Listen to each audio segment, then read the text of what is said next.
जी। Sir, Bharat Tiwari encounter और Nalanda mob lynching का मामला जो है वो अब दिल्ली पहुंच गया है। केंद्रीय मंत्री चिराग पासवान ने होम मिनिस्टर अमित शाह से मुलाकात कर दोनों मामलों की पूरी जानकारी दी है और इम्पार्शियल इन्वेस्टिगेशन के साथ पीड़ित परिवारों को जल्द न्याय दिलाने की उन्होंने मांग की है।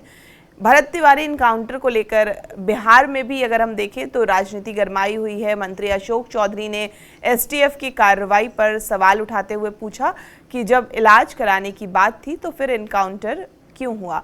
और सबकी नज़र इस बात पर है कि क्या केंद्र इस मामले में कोई बड़ा कदम उठाएगा। क्या अमित शाह की एंट्री के बाद भरत तिवारी केस में जांच की दिशा जो है वो बदलेगी। क्या अब भरत तिवारी इनकाउंटर मामले में कोई नए खुलासे होने जा रहे हैं। देखिए, भरत तिवारी का जो केस है वो हाई प्रोफाइल तो हो चुका है और उसके दबाव में भी बीजेपी है, क्योंकि यहाँ पे जो महापंचायत हुआ था उसके जवाब में एक बहुजन पंचायत भी होने वाला था, जो कि सरकार ने जिस हाई स्कूल ग्राउंड में होने वाला था, सरकार ने उसकी अनुमति नहीं दी और वो मुख्यमंत्री के समर्थन में होने वाला था। उसकी जो डिजाइन थी वो बता रही है कि यहाँ की जो राजनीति है वो अगरी बनाम पिछड़े के राह पे कितने सरपट तरीके से दौड़ रही है। उसमें पिछड़ी जाति के कई ऐसे नेता थे जो जिनका एनडीए से कोई लेना देना नहीं है, जो राजद के हैं, जैसे कि अशोक महतो, उनको भी जाना था। इसमें कांग्रेस के कई कुशवाहा नेता थे, उनको भी जाना था। और ये सब जाकर के जो 24 जून को जो भरत तिवारी के समर्थन में इनकाउंटर के खिलाफ जो वहां पे जो माना जा रहा था कि समान जातियों का महापंचायत है, उसके खिलाफ एक महापंचायत होने वाला था। हालांकि सम्राट चौधरी ने उस पर रोक लगाई है, लेकिन वो ये बताता है कि कहीं ना कहीं अगरी बनाम पिछड़ी की जो बहस थी 90 के दशक में वो बिहार में आ गई है। नीतीश कुमार जब से बिहार में आए हैं तब से वो जाति के आधार पे जो राजनीति करने वाले लोग हैं उन लोगों की राजनीति को खत्म कर दी है। हालांकि नीतीश कुमार खुद भी जाति की राजनीति करते थे, लेकिन वो अति पिछड़ी जाति जातिगत समीकरण की राजनीति की है, लेकिन वो कभी अगरी बनाम पिछड़ी की जो टकराहट वाली राजनीति थी उसकी वो सभी नेताओं की जो वो दुकानदारी थी वो बंद कर चुके थे।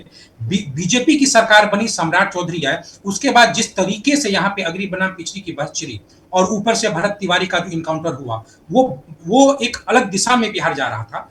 अब उसको लेकर के बीजेपी दबाव में है, क्योंकि अगर 5 जुलाई को वो बहुजन महापंचायत हो जाती तो उसका प्रभाव पूरे बिहार पे पड़ता और उसका प्रभाव तत्काल में जो बांकीपुर का उपचुनाव है उस पर भी पड़ता, क्योंकि वहां पे चलिए नितिन नवीन के कारण कायस्थ हमेशा उनके साथ रहेंगे, लेकिन वहां पे राजपूत की जनसंख्या भी अच्छी खासी है, ब्राह्मण भी हैं और भूमिहार भी हैं, और ये अगर हट जाते हैं तो बीजेपी अगर जीतेगी भी तो उसके जीत का जो अंतर है वो कम सकता है।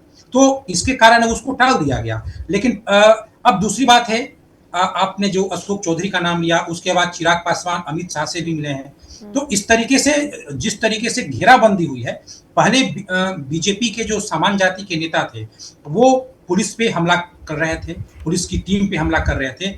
अब उसको उस डैमेज कंट्रोल करने के लिए अशोक चौधरी आए हैं जो दलित नेता हैं, चिराग पासवान आए हैं दलित नेता हैं। यानी अब ये एनडीए बताना चाहती है कि भरत तिवारी इनकाउंटर से केवल सामान्य जाति के नेता नहीं बल्कि सभी जो नेता हैं वो नाराज हैं।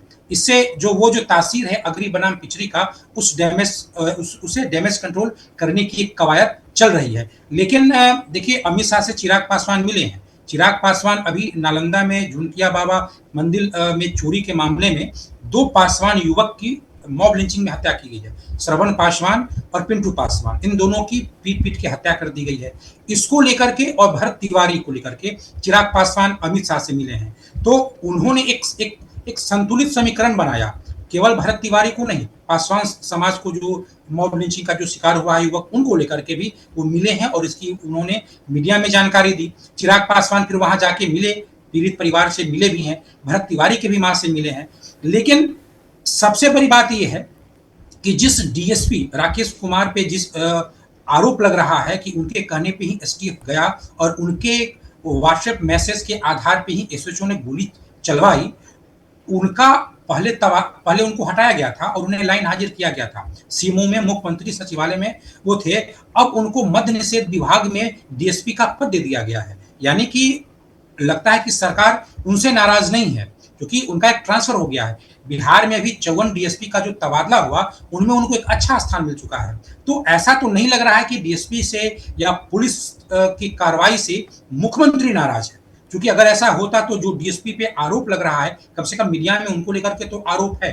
तो और उस डीएसपी को लेकर के जो भरत तिवारी की जो माँ है, उन्होंने भी मीडिया में बयान दिया है और उन पे मुकदमा दायर करने की बात उनके माँ के द्वारा किया गया है। ऐसे में उनको दोबारा उनको मद्य निषेध विभाग के डीएसपी पद पे तैनाती की गई है।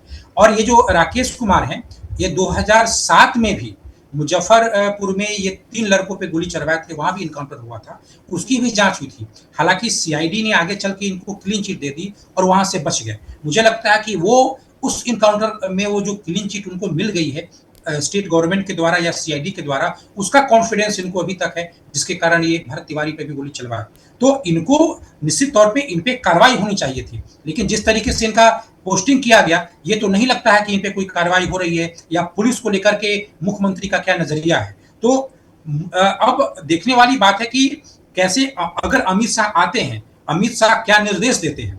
भले मीडिया में बयान दें या न दें, लेकिन वो क्या निर्देश देते हैं, ये समझने वाली बात है। ये जो राकेश वर्मा डीएसपी हैं, उनको लेकर के चिराग पासवान ने भी उनकी पोस्टिंग को लेकर के, जो नया पोस्टिंग उनको मिला है, उनको लेकर के चिराग पासवान ने भी बयान दिया है कि वो मुख्यमंत्री से मिलेंगे और मिलकर के बताएंगे कि जब तक जांच न हो या जिसने गोली चलवाई हो, उसको एक आप पोस्टिंग दे रहे हैं। तो इसको लेकर के चिराग पासवान का भी एक बयान आया है।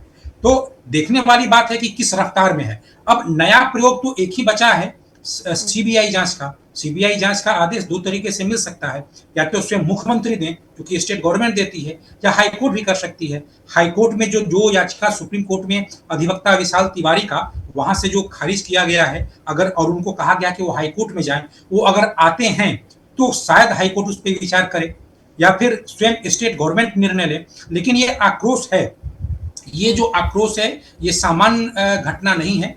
आए दिन यहाँ पे मॉब लिंचिंग होती है।